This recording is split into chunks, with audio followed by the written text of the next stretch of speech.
Hello everybody, जुलाई का महीना आ चुका है और जो अपना प्रीवियस मंथ था जून 2026 उसका जो पूरा कार का सेल्स रिपोर्ट है, मंथली जो सेल्स रिपोर्ट है वो आ चुका है। और आज की इस वीडियो में जो top 10 most selling cars in India पिछले महीने जून 2026 में थी उसके बारे में आज हम यहाँ पे बात करने वाले हैं। लास्ट ईयर 2025 के जून के कंपैरिजन में इस साल के जून में कितना चेंज है ग्रोथ में, वो भी इस लिस्ट में जितनी भी कार्स आती है सब कुछ मैं आपको डिटेल में बताने वाला हूं। प्लस अपना भी कुछ यहाँ पे पर्सनल मैं वर्डिक्ट देने वाला हूं कि क्यों ये जो कार्स आप देख रहे हो टॉप 10 पोजीशन में, ये अपने पोजीशन में आज की तारीख में है। एंड फाइनली इस लिस्ट में एक बहुत ही बड़ा सरप्राइज इस बार देखने को मिला है। वीडियो के एंड तक बने रहना। तो स्टार्ट कर लेते हैं नंबर 10 से।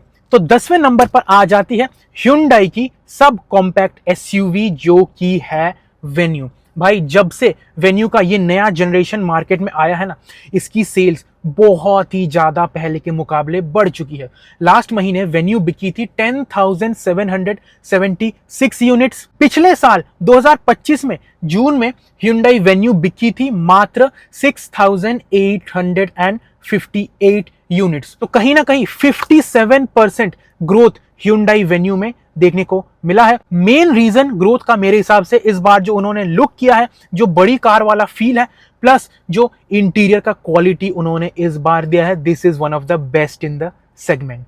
अब आ जाते हैं नंबर 9 पे। तो 9th नंबर पर आ जाती है मारुति की प्रीमियम हैचबैक जो की है बलेनो। लास्ट महीने ये बिकी थी 12,488 यूनिट्स। पिछले साल जून में ये बिकी थी 8,966 यूनिट्स और बलेनो में 39% का ग्रोथ देखने को मिला है। बलेनो को 9th पे देखना काफी ज्यादा सरप्राइजिंग है, क्योंकि आज से ठीक 1-1.5 साल पहले बलेनो हमेशा टॉप 5 में रहती ही थी। तो ये बात तो समझ में आ ही रहा है कि धीरे धीरे लोगों का जो प्रेफरेंस है हैचबैक से शिफ्ट होके थोड़ा सा ऊंची गाड़ी की तरफ जा चुका है।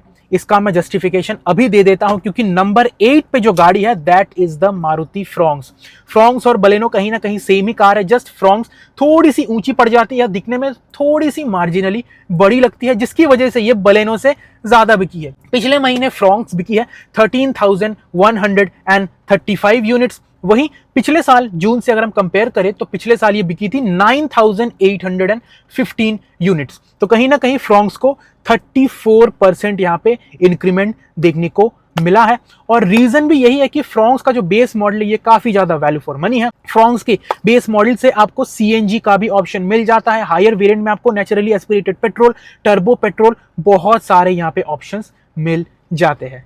नंबर 7 पे जो गाड़ी है that is the Scorpio series. Series से मेरा मतलब है स्कॉर्पियो एन और स्कॉर्पियो क्लासिक के कंबाइंड सेल्स फिगर्स, जो कि बिकी है 14,097 यूनिट्स। पिछले साल जून में ये बिकी थी 12,740 यूनिट्स और स्कॉर्पियो सीरीज को 11% यहाँ पे ग्रोथ देखने को मिला है। महिंद्रा इंडिविजुअली क्लासिक और जो एन है इनके सेल्स फिगर्स डिस्क्लोज नहीं करते, दोनों का कंबाइंड करके ये लोग डिस्क्लोज करते हैं।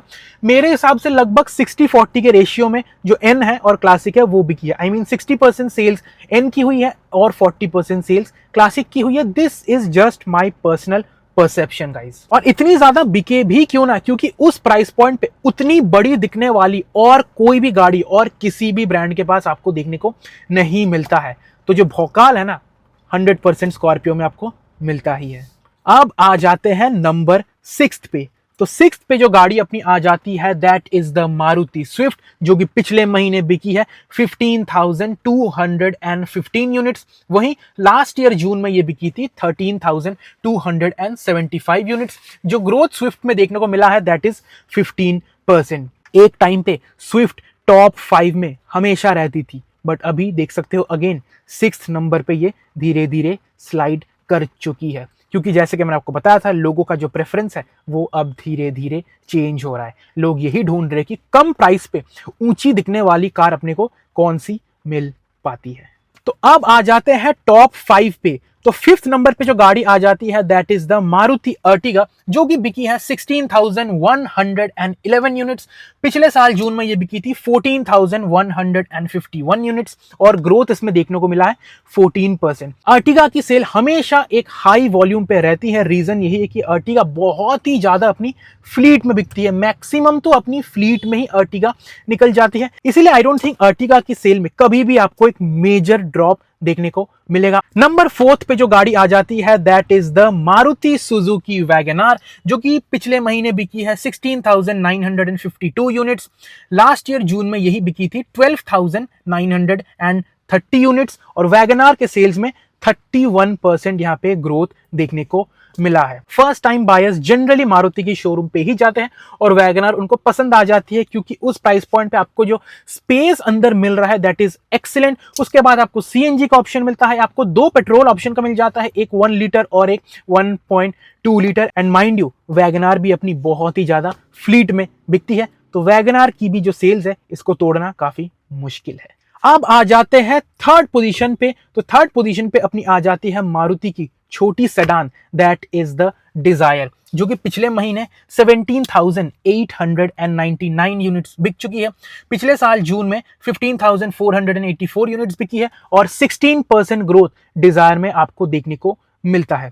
एक टाइम पे मारुति डिजायर नंबर 1 पोजीशन पे भी रही है इस नए फेसलिफ्ट या फिर नए जनरेशन के आने के बाद, क्योंकि इसमें 5 स्टार सेफ्टी रेटिंग मिल जाता है। 3 सिलेंडर इंजन भले ही आपको मिलता है बट बहुत ही ज्यादा रिफाइंड, बहुत ही ज्यादा एफिशिएंट आपको वो वाला इंजन लगने वाला है। प्लस मारुति का जो ट्रस्ट, जो रिलायबिलिटी, जो सर्विस नेटवर्क है उसका तो क्या ही तोड़ है। एंड डिजायर अपनी टैक्सी किंग तो है ही, इंडिया की ऑफिशियल नेशनल कैब डिजायर को ही घोषित कर देना चाहिए क्योंकि भर भर के डिजायर अपनी फ्लीट में बिकती है।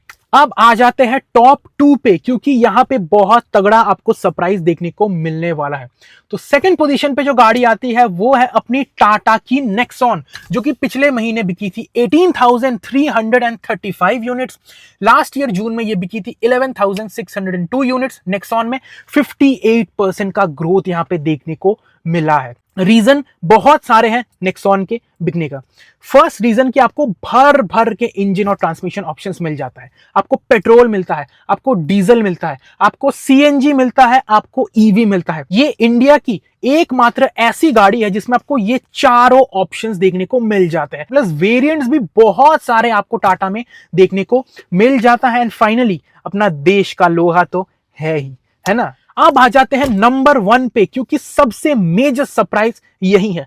तो इंडिया की हाईएस्ट सेलिंग कार पिछले महीने जो है दैट इज द टाटा पंच, जो कि बिकी है 21,006 यूनिट्स और पिछले साल जून में ये बिकी थी 10,446 यूनिट्स। तो कहीं ना कहीं 101% का मैसिव आपको यहां पे ग्रोथ देखने को मिला है टाटा पंच की सेल्स में। अगेन रीजन बीइंग कि इस प्राइस पॉइंट पे यहां पे आपको एक ऊंची दिखने वाली कार मिल जा रही है जिसका राइड क्वालिटी बेहद जबरदस्त आपको लगने वाला है, जिसमें आपको 5 स्टार सेफ्टी रेटिंग मिल जा रहा है, जिसमें आपको लगभग जरूरतमंद सारे फीचर्स देखने को मिल जा रहे हैं। अगेन देश का लोहा वाला फैक्टर आ जाता है और पंच में भी आपको पेट्रोल, सीएनजी, ईवी बहुत सारे ऑप्शंस आपको देखने को मिल जा रहे हैं। कुछ महीने पहले पंच का एक फेसलिफ्ट भी मार्केट में आ चुका है जिसकी वजह से दिखने में और खूबसूरत हो चुकी है और ज्यादा फीचर्स यहाँ पे बढ़ चुके हैं। आज की तारीख में आप किसी भी टाटा के शोरूम में चले जाओ भाई, लगभग 3 से 4 महीने आपको वेटिंग लगने वाली है पंच के हर एक वेरिएंट में। तो इससे आप अंदाजा यहाँ पे लगा सकते हो कि किस लेवल की आज की तारीख में पंच की डिमांड है। तो अभी तक मैंने आपको लिस्ट दिखा दिया है। आपके मन में एक सवाल आ रहा होगा, भाई तूने इतनी सारी गाड़ियां बता दी बट जो गाड़ी हमेशा टॉप 10 में रहती है, जिसका हॉर्न और डिपर मशहूर है, वो लिस्ट में कहां है? I mean Hyundai Creta top 10 में नहीं है, ऐसा कैसे हो सकता है? तो क्या ये लिस्ट फेक है? जी नहीं, लिस्ट बिल्कुल भी फेक नहीं है। टॉप 10 तो छोड़ दो, Hyundai Creta last month top 25 में भी नहीं थी। अब इसका रीजन क्या है? रीजन काफी सीरियस है, बहुत लोगों को नहीं पता, मैं आपको बताना चाहता हूं। रीजन यही है कि Hyundai के प्लांट में लग गई थी आग जिसकी वजह से लॉजिस्टिकल चैलेंजेस बहुत आ गए थे क्रेटा के सप्लाई चेन में। इसी वजह से पिछले महीने क्रेटा उतनी ज्यादा नहीं बिकी। जनरली क्रेटा हर महीने 15 से 18,000 यूनिट्स बिक जाती है, बट लास्ट महीने वो आग के कारण मात्र 7,000 कुछ यूनिट्स क्रेटा की सेल हुई है। तो यही था top 10 highest selling cars of June 2026।